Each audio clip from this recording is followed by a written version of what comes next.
Hi everybody, this is Palace of Forest. I'm Old John.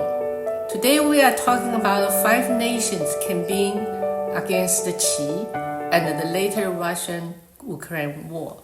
Last August, I wrote about the 5 nations campaign against the Qi and the Russian-Ukraine war. Without realizing it, the Russian-Ukraine war has been going on for 2 years and 4 months. What's going on? This seemingly endless conflict is turning Ukraine into a country without men. This is truly tragedy of the 21st century. However, it is not over yet. 2,300 years ago, in China, spring and autumn period ended, and the warring states period began. The division between these 2 periods is generally marked by the partitioning of Jin into 3 states.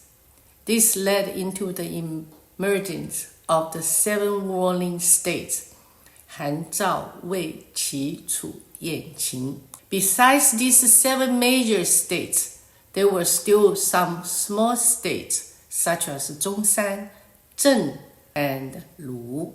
King Ming of Qi was initially encouraged by Qin to declare himself emperor, being regarded as the Eastern emperor, and then Qin was seen as the Western emperor.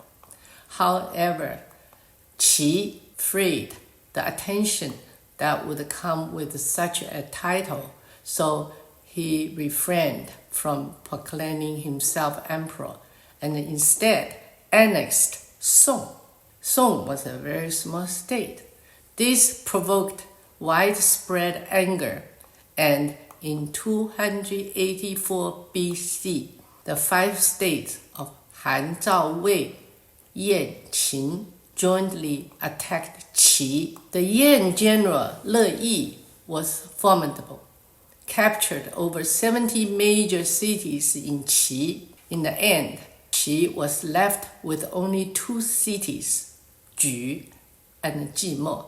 Children in Taiwan may remember the famous phrase, "Never forgot Ju." Qi had a hero named Tian Dan, who used his oxen tactic to recover the whole country by these 2 cities, and it was a miracle. However, Qi remained weakened. Later, when Qin destroyed the other 5 states, Qi remained indifferent and was eventually the last to fall.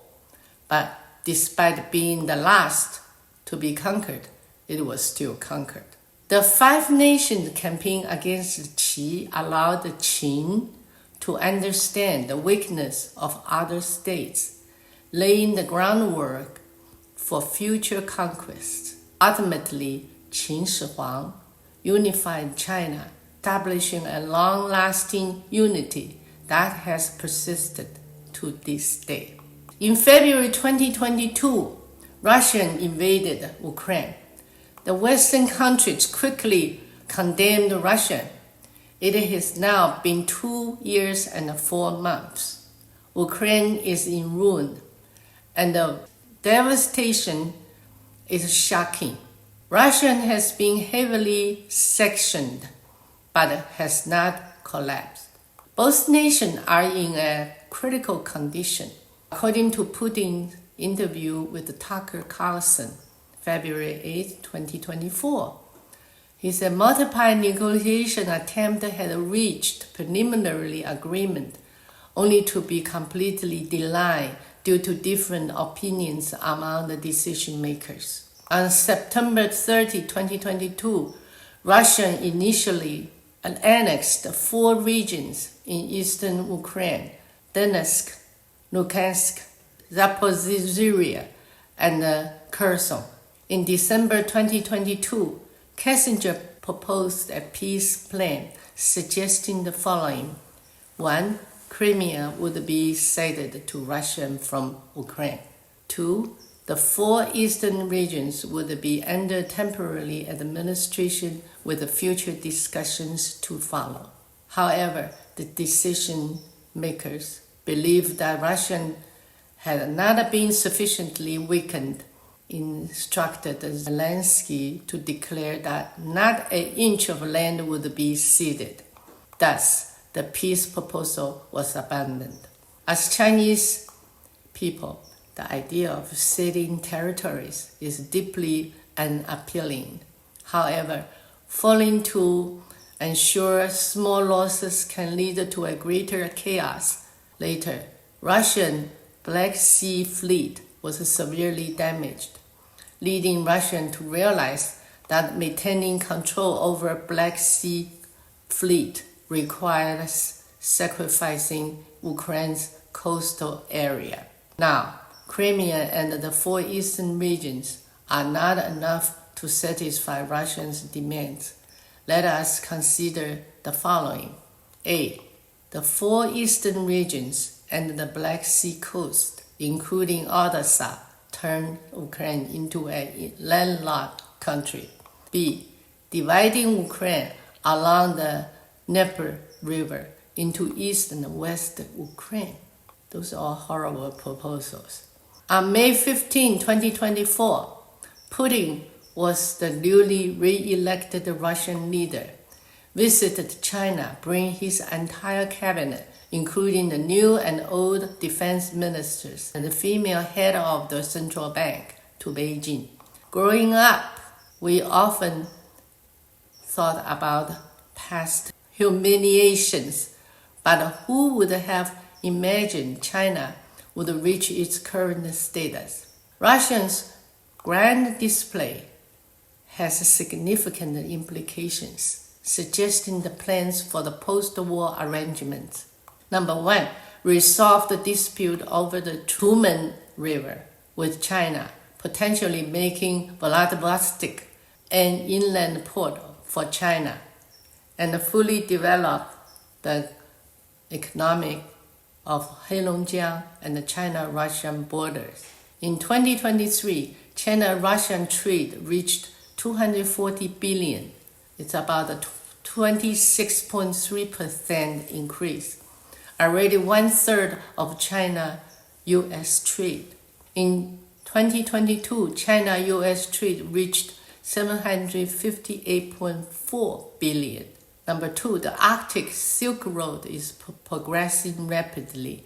The volume of goods transport through the Northern Sea Route has reached 7.5 times from 2014 to 2022 and is expected to increase tenfold by 2030. Number three, the Baikal region is being opened up for Chinese settlement and development. Number four, starting October 22, 2023, Russia will supply China with a total of 70 million tons of grains and oilseeds and agriculture product over 12 years, averaging 5.833 million tons annually.